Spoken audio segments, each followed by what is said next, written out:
دیکھیے بڑا اچھا سوال ہے، میں آپ کا شکریہ ادا کرتا ہوں۔ یہ ایک کنسپٹ ہے سیاست کا کہ سیاست جو ہے وہ ہیرا پھیری کا نام ہے، جھوٹ کا نام ہے، منافقت کا نام ہے، لوگوں کو دھوکہ دینے کا نام ہے، کرتب دکھانے کا نام ہے، اور وہی کامیاب سیاستدان ہے۔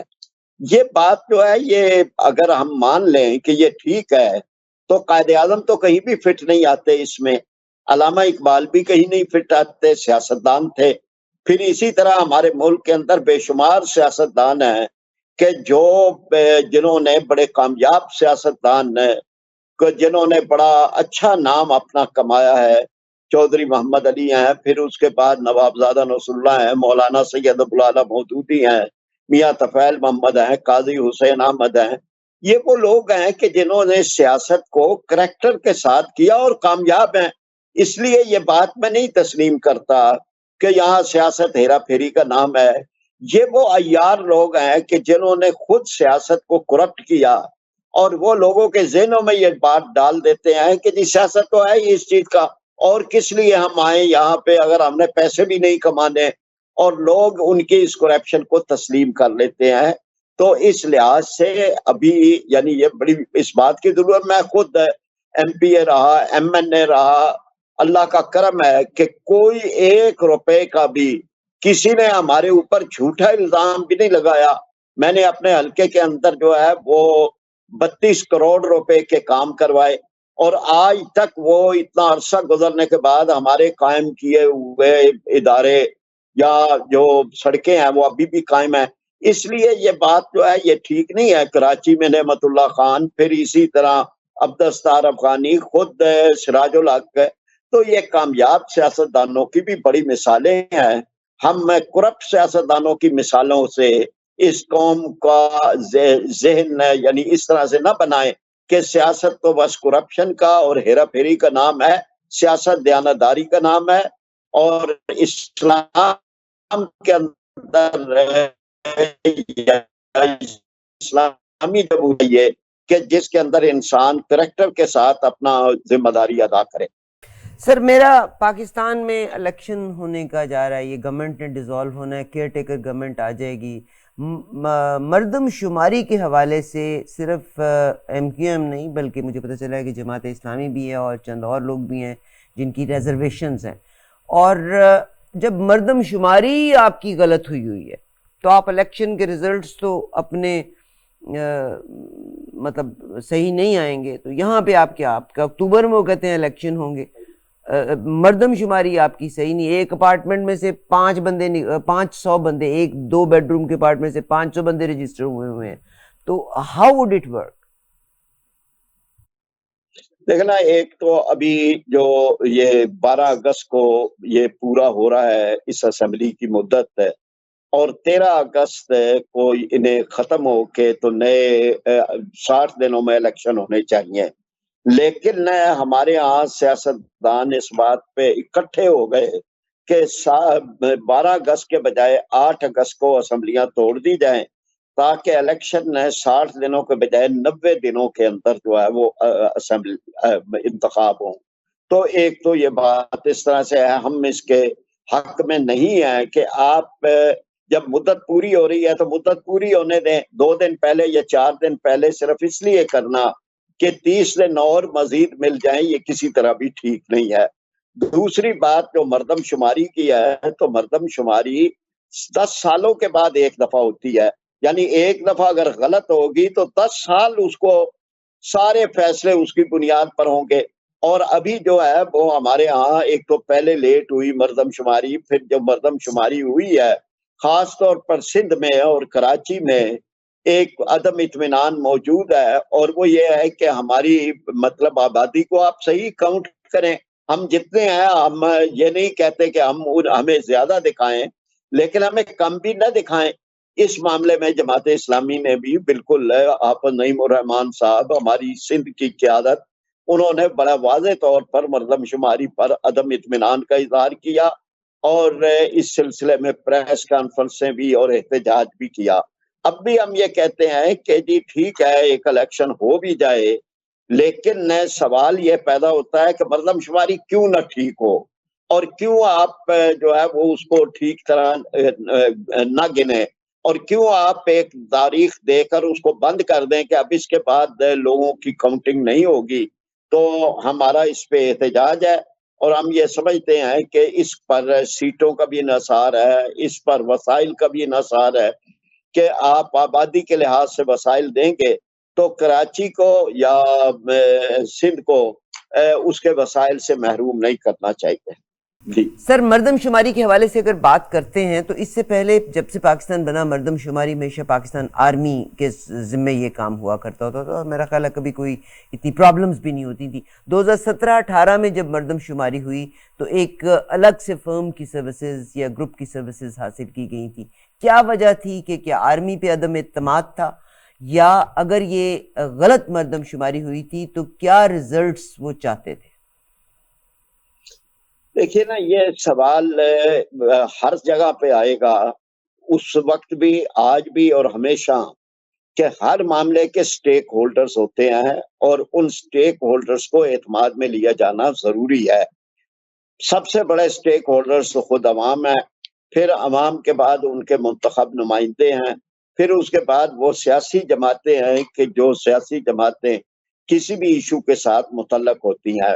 تو 2017-18 ہو یا اس کے بعد ہو، یعنی یہ بات جو ہے کہ اس میں سٹیک ہولڈرز کو اعتماد میں نہیں لیا گیا، یہ ایک ایسا خلا ہے کہ جو خلا تب بھی غلط تھا، اب بھی یہ غلط ہے، اور ہمیشہ یہ غلط ہوگا کہ آپ جن کے لیے کر رہے ہیں آپ ان کو پورے طور پر اعتماد میں لیں، اور یہ اعتماد میں لیا جانا ضروری ہے۔ سر، اب میرا اگلا سوال جس کی طرف میں بڑھنا چاہتی ہوں، پاکستان، اسلامی ریاست پاکستان، جناب سراج الحق صاحب نے ریسنٹلی ایک کنسرن کیا ہے جس پہ سود کے بارے میں بات کی ہے۔ تو آپ پاکستان کو پوری دنیا سے لے کے الگ کیسے ہو جائیں گے؟ پاکستان کا تمام کے تمام بینک اپنا کام کیسے کریں گے؟ اور میرے پاس بلکہ ایک ویڈیو بھی آئی ہے جس کے بیچ میں جو بغیر سودی جو بینکاری ہے اس کے بارے میں کہا گیا ہے کہ یہ بھی ایک جھانسا دینے والی بات ہے۔ اس کے بارے میں کیا کہیں گے؟ کیسے آپ دنیا سے پاکستان کو آئسولیٹ کر سکتے ہیں؟ سعودی عربیہ سود کے اوپر کام کر رہا ہے، بحرین سود کے اوپر کام کر رہا ہے۔ میں یہ بات عرض کر رہا ہوں کہ یہ جو پابندی ہے سود کے سلسلے میں، یہ اللہ اور رسول کی لگائی ہوئی ہے۔ پاکستان اسلامی جمہوریہ پاکستان ہے، ہمارے آئین کا آرٹیکل 38F ہے، سود کو ختم کرنے کی بات کرتا ہے۔ اسی طرح حضرت قائد اعظم نے اسٹیٹ بینک کی بنیاد رکھتے ہوئے یہ کہا تھا کہ مغرب کا معاشی نظام استحصالی نظام ہے، اور میں ایک ٹاسک دے رہا ہوں، ٹاسک کا لفظ استعمال کیا تھا اسٹیٹ بینک کو، کہ وہ اسلام کے معاشی نظام کی بنیاد پر بینکاری کا نظام تشکیل دیں۔ اس لیے یہ بات جو ہے یہ کوئی ہماری بات نہیں ہے۔ پھر ہماری عدالتیں 2 دفعہ وفاقی شرعی عدالت اور 1 دفعہ سپریم کورٹ کی ایپلٹ بینچ ہے، وہ سود کے خلاف فیصلہ دے چکا ہے۔ اب یہ جو سوال ہے کہ کیا ہم دنیا سے الگ ہو جائیں گے، تو قطعاً نہیں ہوں گے دنیا سے الگ۔ بینکنگ کا پورا ایک پیرلل نظام ہے، اسلامی بینکاری کی بنیاد پر 550 بینک دنیا میں کام کر رہے ہیں، اور کوئی ایک بینک بھی ایسا نہیں ہے کہ جو دیوالیہ ہوا ہو یا جس کا وہ کم ہو گیا ہو، سرمایہ کیپٹل اس کا بڑھ رہا ہے۔ اسی طریقے سے جو ہمارے پاکستان کے اندر ہیں وہ بینک ترقی کر رہے ہیں، اور یہ بات کہ دنیا کے 16 ملک ایسے ہیں کہ جہاں 0 انٹرسٹ پہ کام ہو رہا ہے۔ یہ 16 ممالک ہیں، امریکہ، برطانیہ، جرمنی، جاپان، اور اسی طرح کے ممالک ہیں کہ جہاں پر 0 انٹرسٹ پر بینکنگ ہو رہی ہے۔ تو یہ کوئی ایسی بات نہیں ہے کہ ہم دنیا سے الگ ہو جائیں گے۔ میں بلا سود بینکنگ میں سرکولیشن کیپٹل کی بڑھتی ہے، روپیہ زیادہ گردش میں آتا ہے، اور لوگوں کو پروجیکٹ ملتے ہیں، روزگار ملتا ہے، شراکت اور مضاربہ اور مشارکہ کی بنیاد پر کام ہوتا ہے اور زیادہ ہوتا ہے۔ اس بینکنگ کے اندر جو اس وقت بلا سودی بینکنگ ہے، اس میں تو صرف روپے سے ضرب کھاتا ہے، اس سے کوئی معیشت جنریٹ نہیں ہوتی۔ معیشت جنریٹ ہوتی ہے اس بینکنگ سے کہ جس کے اندر روپیہ جو ہے وہ گردش کے اندر رہتا ہے اور وہ کاروبار میں رہتا ہے، اور اسلامی بینکنگ جو ہے وہ روپے کو کاروبار میں رکھنے کا نام ہے۔ بہت شکریہ سر، بہت کمال کی آپ نے بات کی، بٹ انفارچونیٹلی پاکستان تو اتنا مقروض اور بیگنگ پوزیشن کے بیچ میں ہے۔ کبھی ہم سعودی عربیہ سے مانگ رہے ہوتے ہیں، چائنا سے مانگ رہے ہوتے ہیں، دبئی سے مانگ رہے ہوتے ہیں، IMF سے مانگ رہے ہوتے ہیں۔ آپ کو تو سعودی عربیہ بھی سود کے اوپر پیسے دیتا ہے، آپ کو تو دبئی بھی سود کے اوپر پیسے دیتا ہے، آپ تو چائنا کو بھی سود سے آپ پیسہ لیتے ہیں۔ امریکہ میں آپ نے 0% انٹرسٹ ریٹ کا کہا، امریکہ میں اس وقت انٹرسٹ ریٹ اتنا ہائی چل رہا ہے اور ہر ایک کو تو آپ سود پہ پیسہ پے کر رہے ہیں۔ صحیح ہے، کوئی نہیں۔ ذرا میں یہ اسی لیے ہم اس کی مخالفت بھی کر رہے ہیں نا، جو بات آپ کر رہی ہیں ہم بھی اسی لیے مخالفت کرتے ہیں۔ 7,303 ارب روپیہ ہمارے اس بجٹ میں، یعنی جو بجٹ کا 60% بنتا ہے وہ صرف ایک مد ہے اور وہ انٹرسٹ کی مد ہے۔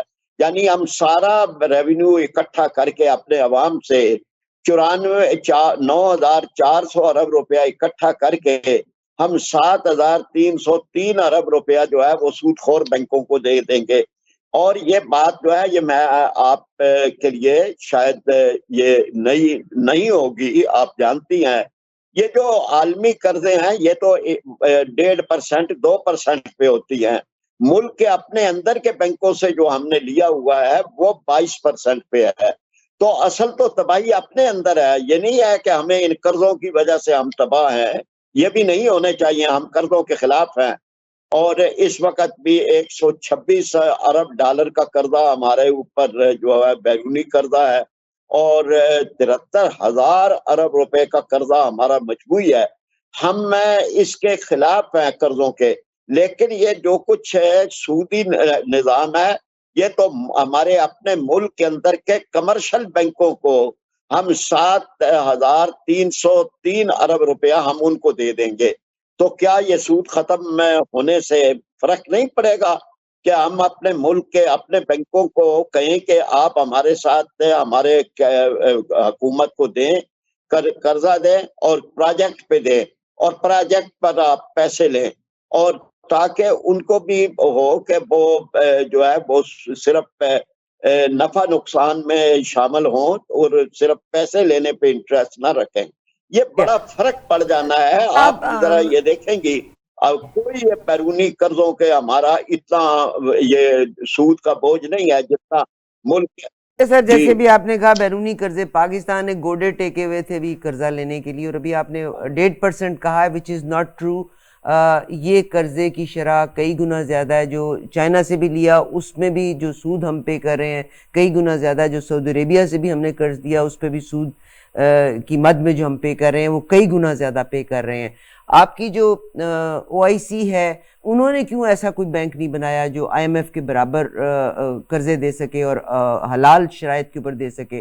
کسی بھی اسلامک ملک میں نہیں ہے۔ جتنے اسلامی ممالک کے لیڈر ہیں ان کے تمام کی انویسٹمنٹس یہاں ویسٹ میں پڑی ہوئی ہیں، where they pay interest and they take. I understand کہ آپ نے کہا کہ اسلام کے منافی ہے، مگر آپ کی سب سے بڑی اسلامک نیشن سعودی عربیہ، وہاں کے لوگوں کی چاہے رقم ہو چاہے وہ قرضہ دے رہے ہوں، دیکھیے وہ سود، اور پاکستان میں تو ویسے ہی اتنی سبسڈیز ہیں تو آپ اپنے بینکوں کو بھی بٹھا لیں گے۔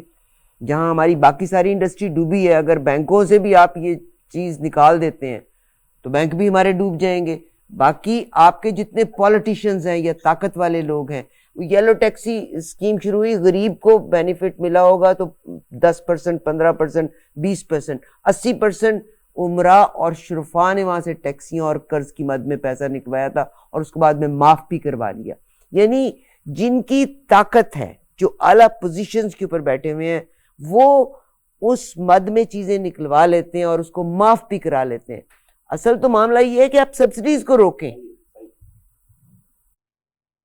آپ ساری باتیں جو کر رہی ہیں نا وہ میرے موقف کے حق میں کر رہی ہیں۔ ہم بھی یہی بات کہتے ہیں کہ یہ جو خون چوسنے والی، یہ خون آشام یہ ادارے ہیں، ان سے عوام کو بچانا چاہیے۔ آپ اور یہ غریب کو کوئی قرضہ نہیں دیتے، یہ قرضہ دیتے ہیں بڑے بڑے ان لوگوں کو اور ان سے کوئی صنعت کار نہیں لے گا. 22% پہ کون لے کے کاروبار کرے گا؟ کون جو ہے وہ یہ صرف نام نہاد قسم کے جو ہوتے ہیں سیاستدان ہیں وہ یہ قرضے لے کے یا یہ حکومت کو دیتے ہیں اور حکومت ان کو 22% دے گی. جو 22% مجھ سے وصول کرے گی، آپ سے وصول کرے گی. یہ 22% کو حکومت نے اپنے خزانوں سے نکال کے نہیں دینا، یہ ہمارے اوپر ٹیکس لگا کے یہ لیں گے. یہ ظالمانہ نظام ختم ہونا چاہیے. اس ظالمانہ نظام سے صرف جاگیردار جو ڈائریکٹر ہوتے ہیں بینکوں کے، سر یہی تو میرا کنسرن ہے، اور معاف ہو جاتے ہیں. ہم معاف کرانے کے خلاف ہیں. ہم تو کہتے ہیں کیوں معاف ہوتا ہے؟ غریب کا تو ایک زرعی قرضہ ہوتا ہے، اس کی نسلوں سے وصول کرتے ہیں. یہ ظالمانہ نظام ہے. یعنی یہ قرضے کیوں معاف ان کو ہوں؟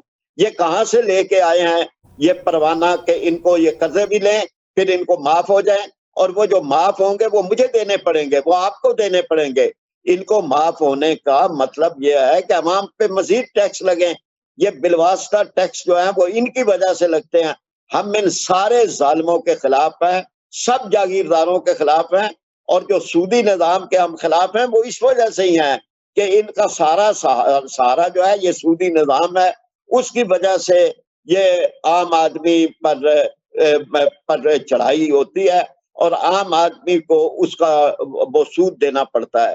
تو بہرحال ہے، آپ یہ تو ایک لمبا موضوع ہے. مگر سر میری آپ کے توسط سے، کیونکہ آپ نائب امیر جماعت اسلامی ہیں اور سود کے بارے میں آپ بات چیت کر رہے ہیں، میں عام لوگوں کا بیانیہ آپ تک لے کے آنا چاہ رہی ہوں. اور میری ایک ریکویسٹ ہے کہ بجائے اس کے کہ ہم ہر چیز کو ہر چیز میں سبسڈیز جو ہیں، اور وہ صرف عمراء کے لیے سبسڈیز ہے، غریب آدمی گاڑی بھی پے کرتا ہے، پیٹرول بھی پے کرتا ہے. جماعت اسلامی سے جناب مشتاق احمد خان صاحب از گریٹ مین، جنہوں نے ان ایشوز کو ہائی لائٹ کیا ہے. آپ ایک ایشو کو پکڑ کے اس کو ریزالو کرائیں. یہ میرا ایک پیغام ہے عام لوگوں کا، جو میں اور عام آدمی کی زندگی کو آپ آسان کریں.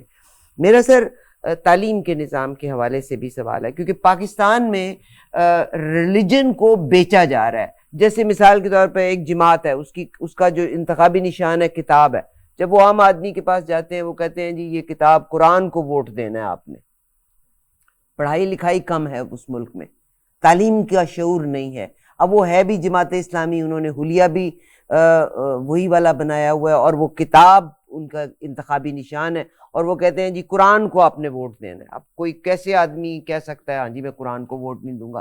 یہ جو مینوپولیشن آف دا ریلیجن ہے، اس کے بارے میں آپ کیا فرمائیں گے؟ اچھا، پہلے تو آپ کا شکریہ کہ آپ نے سینیٹر مشتاق احمد کے بارے میں اچھے کلمات کا اظہار کیا. Great man, a blessing in Pakistan. جی، جماعت اسلامی، جی بالکل، بہت شکریہ آپ کا. جماعت اسلامی تو اس کا ایک آدمی، وہ ون مین آرمی ہوتا ہے. قومی اسمبلی میں عبدال اکبر چترالی ہیں، یہاں یہ ہے. تو ہم اسی لیے قوم کو توجہ بھی دلاتے ہیں کہ ہمیں اگر آپ موقع دیں گے، ہمارے جتنے افراد ہوں گے وہ اپنا کنٹریبیوٹ کریں گے کانسٹیٹیوشن کو، ملک کی سلامتی کو، ملک کی ترقی کو.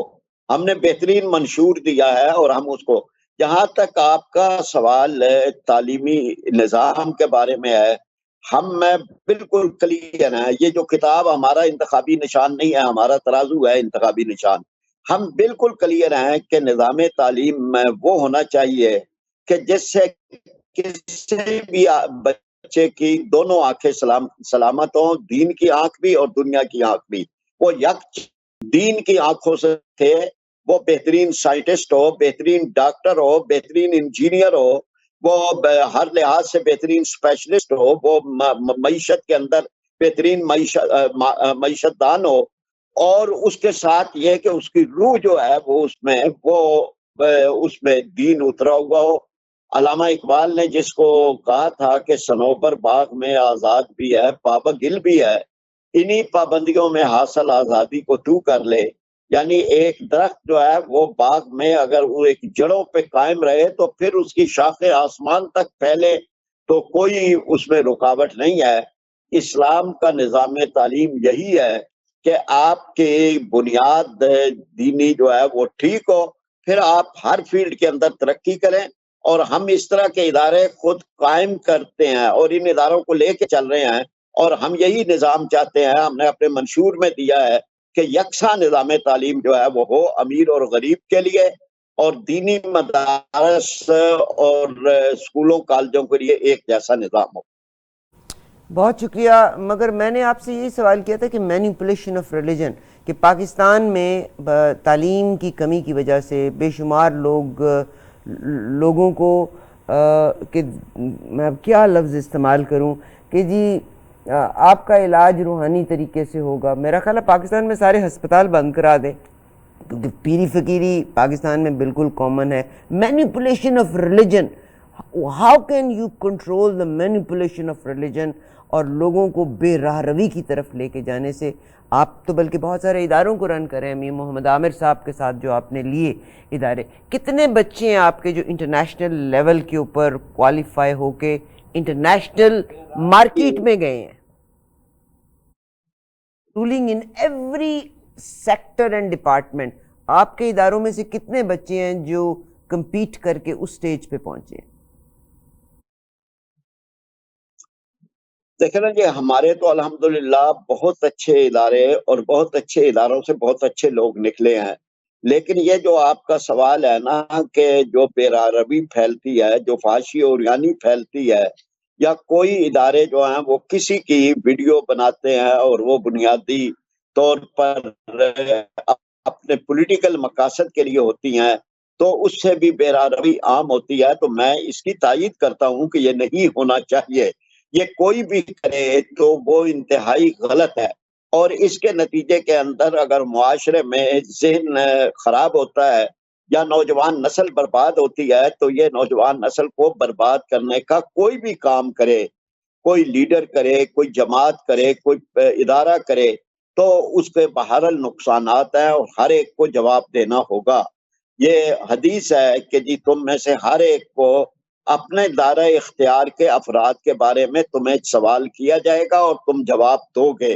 تو جو بھی کسی کے دائرہ اختیار میں ہے، صدر اور وزیر اعظم سے لے کر کسی ادارے کا پرنسپل، وائس چانسلر یا اور بھی کہیں پہ، وہ اس کو سب کو اپنے اپنے ادارے، حتیٰ کہ گھر کے اندر والد ہے، اس کو اپنی اولاد کے بارے میں جواب دینا ہوگا۔ ہم یہ سمجھتے ہیں کہ اس طرح کا کوئی بھی کام کر رہا ہے تو وہ غلط کر رہا ہے، اور نسل نو کو بچانا ہمارے ذمہ ہے، برباد کرنے والا کام جو بھی کرے گا وہ انتہائی غلط کرے گا۔ شکریہ سر۔ میرا آخری سوال آپ سے ہے کہ دنیا میں لابنگ کی جاتی ہے، آج سعودی عربیہ نے بھی اپنے سسٹم کو مکمل طور پہ بدل لیا، وہ اولمپکس میں بھی جا رہے ہیں، انہوں نے ڈاکٹرز بھی پیدا کیے ہیں، وہ انٹرنیشنل سکیل کے اوپر بھی جا رہے ہیں۔ ہندوستان اور پاکستان اکٹھے آزاد ہوئے تھے، ہاں ہندوستان ایک پالیسی کے اوپر چل رہا ہے، گورنمنٹس آئیں چلی گئیں مگر وہ ایک پالیسی کے اوپر چل رہا ہے۔ ہماری بے شمار پالیسیز آئیں، جو گورنمنٹ آئی اپنی پالیسی لے کے آئی۔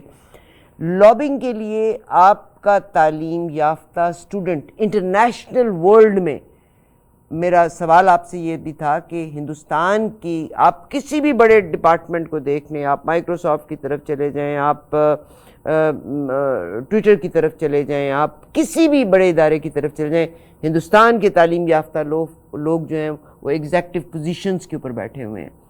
ہمارے تعلیم یافتہ ویری ٹیلنٹڈ، آپ کے اداروں میں سے کتنے بچے پڑھے ہوئے انٹرنیشنل سکیل پہ وہ لابنگ پاکستان کے لیے کر رہے ہیں کہ this is what we are and this is what we can deliver for the world?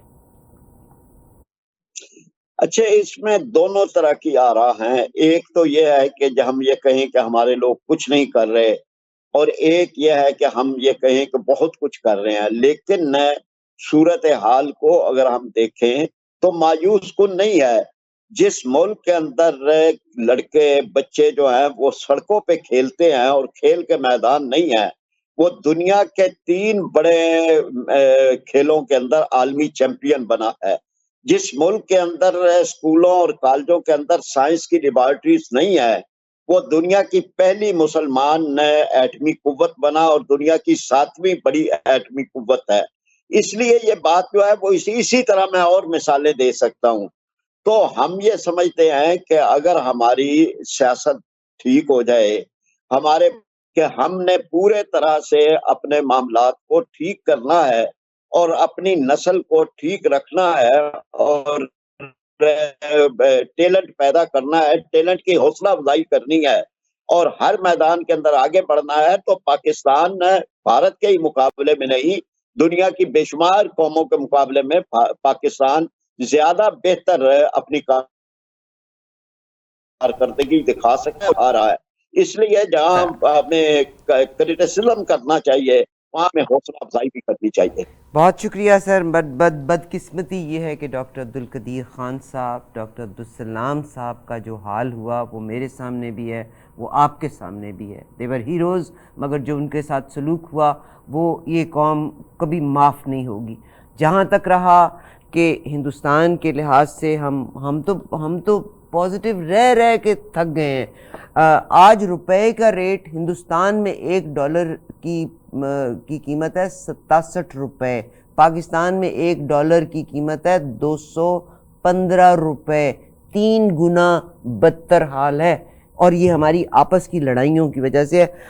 مجھے لگتا ہے جیسے I don't know, we are not sincere with the country. اللہ تعالیٰ خیر کرے. بہرحال آپ کی میری ریکویسٹ ہے آپ سے، اور آپ کیونکہ یہاں پہ موجود ہیں، آئی انڈرسٹینڈ تمام پرابلمز ریزالو بھی نہیں ہو سکتی.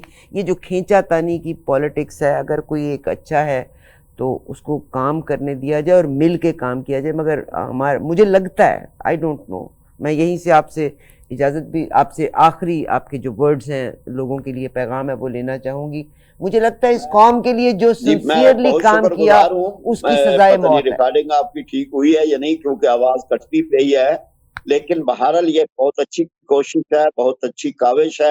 اور اتنی بات ہے کہ ہمارے ذاتی ہمیں ملک کو، قوم کو، اپنے مقاصد کو، اپنے نظریے کو زیادہ آگے رکھنا چاہیے اپنی ذات سے. اسی کے اندر ہماری ترقی ہے اور یہی ہماری ترقی کا راز ہے. سر بہت شکریہ جناب. میرے ساتھ قابل احترام شخصیت یہاں موجود ہیں، آپ نے ٹائم دیا. یقیناً فرید احمد پراچا صاحب، نائب امیر جماعت اسلامی، سر آپ کا بہت شکریہ. اور اگر مجھ سے کوئی غلطی ہوئی تو معافی کی خواستگار ہوں. Of course these are reservations, these are concerns. اللہ تعالیٰ پاکستان کا حامی و ناصر رہے. آپ کی موجودگی کا، آپ کی شامل ہونے کا بہت شکریہ sir. I wish you all the best, and انشاءاللہ اگلے پروگرام میں ملاقات ہوگی.